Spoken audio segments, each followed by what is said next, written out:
According to Hindu belief, a grand temple was built in Ayodhya, the city in India, the birthplace of Lord Sri Ram, whose life prestige was established with the efforts of the country's Prime Minister, Honorable Narendra Modi ji.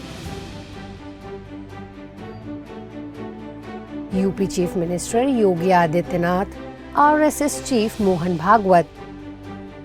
After a long wait of 500 years, crores of people across the country and the world witnessed this historic moment. Many sadhu, saints and mahatmas from all over India were present at this occasion. Also, many famous personalities from Bollywood, business and sports world, including Amitabh Bachchan, Madhuri Dixit, Katrina Kaif, Rajnikant, cricketer Sachin Tendulkar, made a gracious presence. Along with this, Rajyoga teacher B.K. Usha Didi from Brahma Kumaris, the Executive Secretary B.K. Mrityunjay and B.K. Radha Didi from Lucknow participated in this grand function and witnessed this ceremony, which will be remembered for a long time.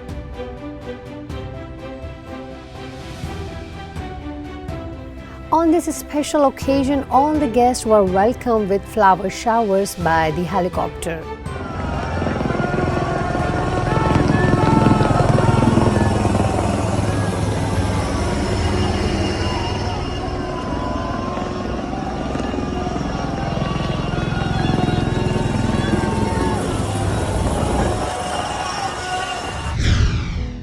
B.K. Jayanti Didi, the additional chief of Brahma Kumaris, was invited to Harmony House in Leicester, UK, where she expressed her views on the topic of building resilience to face challenges. People now generally acknowledge that if there's hope for the future, it is what spirituality can give. And if there's to be resilience in terms of coping with what the situation is, again, it has to be spirituality that can give that strength, that inner capacity to be able to deal with all the dramatic, drastic changes that are happening already in some parts of the world, but are more likely to happen more and more in all parts of the world. Keeping in mind the special month of January, Didi gave special inspirations. She also interacted with the live audience and answered their questions. Apart from this, a Q&A session was held to make the program even more special. Pretty clear that resilience starts within the self. But a lot of people talk about being very spiritual. And sometimes people have this connotation of spirituality. You have to renounce things in life. And that's a sort of line that people are not prepared to sort of cross over. So what, in your definition, is spirituality? For me, spirit is the soul. And so spirituality, first and foremost, means to know myself. And that's just a question of studying and understanding and spending time in introversion, in silence. But you don't do that the whole day. You do that for an hour each day maybe. And the rest of the day informs what you experienced in your meditation, will inform what happens to how you move through the day.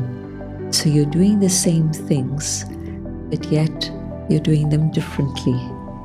And so you're still with your family, but now, instead of being bad-tempered with the family because things have gone wrong at work, now, even if things have gone wrong at work, but you have that inner resilience and that strength, and you come home with a smile, and you're able to be with your family with love and affection instead of grumpy and upset.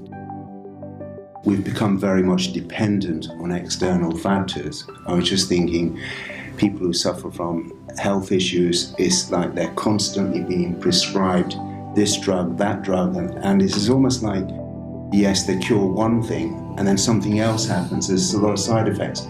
How does spirituality help? How being that spirit that I am sort of overcome the sort of the traumatic situations that we can experience through the body? A very practical example.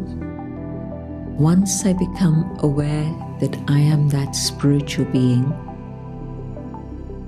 I also know that I have a great responsibility to this chariot of mine, which is very precious, very beautiful, very unique. And I want to be able to care for it in the right way. So I check out what diet should I have. And very definitely, there's a lot of information out there that tells you about the value of vegetarian or vegan diet. There's so much information out there about the impact of diet on health. Other things about how to boost your immunity.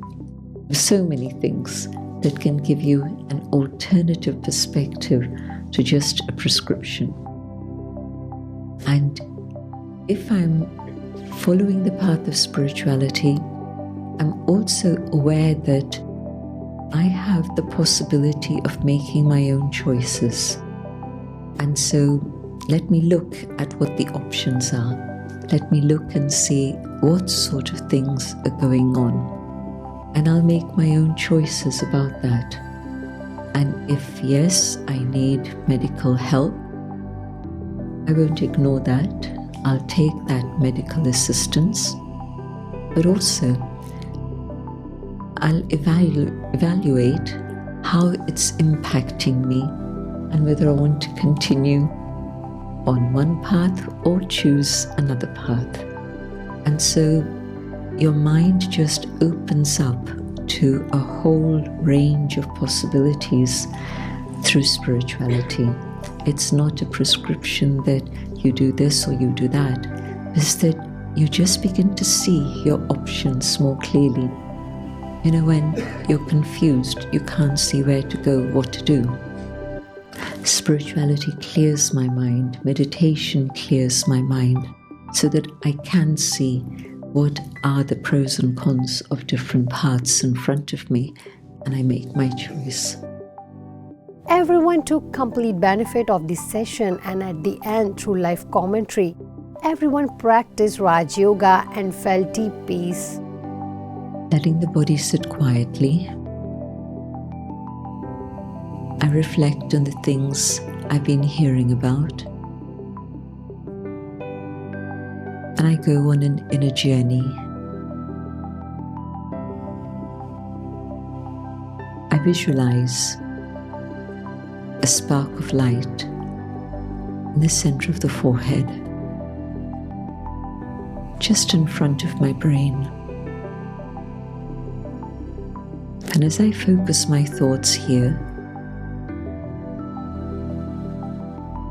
I'm drawn deeper and deeper inside. B.K. Payal, the coordinator of Brahma Kumaris for Antigua and Barbuda, met Gaston Brown, the Prime Minister of Antigua and Barbuda, and Honorable Attorney General Stedroy Q.T. Benjamin, and had a spiritual talk with them. Along with that, Sister Payal was being introduced by all the cabinet members, and she shared about the Brahma Kumaris activities in the island. That's all for now. Thanks for watching our broadcast today. We hope that you found our coverage informative and valuable. Join us again next time for more news and updates on events around the world. Until then, take care and goodbye.